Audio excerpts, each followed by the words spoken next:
उनके ऊपर तो मूवी बन रही है, ऋतिक रोशन उसमें हीरो है।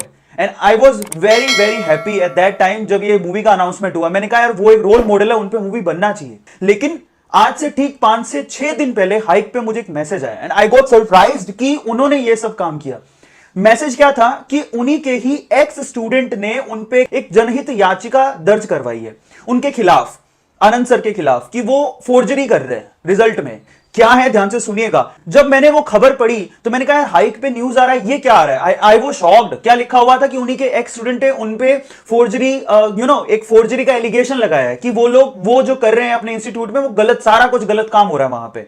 कैसे हो रहा है। यहां सुपर 30 के बारे में ना 3 से 4 मिथ है जो मेरे दिमाग में भी थे आज से 5 दिन पहले, लेकिन 5 दिन में मैंने बहुत अच्छे से रिसर्च करा, मालूम पड़ा ये तो सब काला है।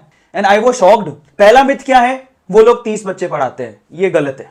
5 दिन के पूरे सेशन में मैं 5 दिन से यही चीजें पढ़ रहा हूं। बहुत सारे मैंने रिसर्च देखी, बहुत सारे न्यूज़पेपर्स को पढ़ा, बहुत सारी यूट्यूब की मैंने वीडियोस देखी, उसके बाद मैं आपको ये बातें बोल रहा हूं कि वो 30 बच्चे नहीं पढ़ाते। मुझे भी पहली बार मालूम पड़ा वो हजारों बच्चे पढ़ाते हैं, 30 बच्चे नहीं। ठीक है, पहली बात तो। और उन 1000 बच्चों में से 30 बच्चों को वो सेलेक्ट करते हैं। अब वो सिलेक्शन के बाद में भी पता नहीं लगता है कि वो 30 बच्चे कौन से हैं। ये भी बड़ी अजीब सी बात है कि जिसका सिलेक्शन हो गया वही सुपर 30 के अंदर है। देखो ये पहली फोर्जरी।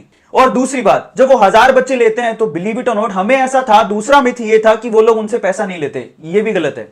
उन्होंने एक दूसरी संस्था बना रखी है रामानुजन के नाम से, ऐसा ही कुछ नाम है उनके नाम से, और वहां पर आनंद सर बच्चों को भेजते हैं और उनसे 32 से 33 हजार रुपया पर स्टूडेंट लिया जाता है 1 साल का। अब ये भी, एंड आई वाज शॉक्ड। ठीक है फीस कम है लेकिन फीस तो है। आप क्यों दुनिया को बता रहे हो कि हम लोग फ्री में पढ़ाते हैं। और सीरियसली मुझे बड़ा दुख हुआ। ये दूसरा मिथ है जो हम लोग नहीं जानते थे, मैं तो नहीं जानता था। 32 से 33 हजार रुपया वो लेते हैं पर स्टूडेंट, और हॉस्टल का चार्ज अलग। और वो हजारों बच्चों में से 30 बच्चों को सेलेक्ट करते हैं और फिर उनका नाम डिस्क्लोज नहीं करते कि हमने किसको सेलेक्ट किया। मतलब ये है कि आप देखिए किस तरह से चलता है ये। मतलब जिसका सिलेक्शन हो गया वो सुपर 30 के अंदर। बड़ी अजीब सी बात है। ये दूसरा मिथ था। तो ये अजीब अजीब सी चीजें जब मेरे सामने आई, मैंने कहा यार ये क्या है। और अब देखिए उन्होंने ये तीसरा मिथ जो हम लोग सोचते हैं कि 30 में से 30 बच्चे उनके सेलेक्ट हो जाते हैं, एक्चुअली रिपोर्ट्स को ध्यान से देखें तो बहुत बार ऐसा हुआ कि उनमें से बहुत 30 छोड़िए, 10 छोड़िए, 5 बच्चों का भी सिलेक्शन नहीं हुआ था। इस बार जो एलिगेशन लगे हैं उनके एक्स स्टूडेंट के द्वारा लगाए गए हैं, उनमें यह कहा गया है कि इस बार उन्होंने, आप रिपोर्ट्स देखिए, मेरी बात पे विश्वास नहीं कर रहे हो तो आप रिपोर्ट देखिए। मैं तो 5 दिन के पूरे पढ़ने के बाद मैं आपके सामने ये बातें बोल रहा हूं। मतलब रिपोर्ट ये है कि 30 में से उन्होंने, इस बार क्या हुआ, फिल्म आ रही है ना, फिल्म आने के चक्कर में, क्योंकि अगर 30 में से कुछ सिलेक्शन ही नहीं हुआ, ठीक है, तो उनका इमेज डाउन हो जाएगा। मूवी कैसे बनेगा, मूवी बन रहा है। तो उन्होंने 26 बच्चे दिखा दिए कि हमारे यहां से आईआईटी के अंदर 26 बच्चे सेलेक्ट हुए। जबकि एक्स स्टूडेंट ये कहते हैं कि उनमें से जितने 26 बच्चों में से जो भी उन्होंने नाम लिए, उनके पूरे बैच में से सिर्फ 3 बच्चे ही सेलेक्ट हुए हैं, 26 नहीं हुए पहली बात तो, जिसमें से 2 बच्चे एससी एसटी कैटेगरी से या ओबीसी कैटेगरी से गए हैं। मतलब उनका रैंक नहीं आया। और एक बच्चा जरूर है जो कि एडवांस में क्लियर किया, लेकिन उसके मार्क्स इतने कम थे कि उसको आईआईटी मिला ही नहीं। यह भी एक सच्चाई है। अब आप सोचिए कि किस लेवल पे उन्होंने धोखा दिया।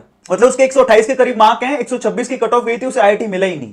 अब ये है सच्चाई। हम लोग सोचते हैं कि 30 में से 30 बच्चे या 25 बच्चे सेलेक्ट हो जाते हैं, ये भी गलत है। ये है overall forgery in super 30 and I was shocked seriously.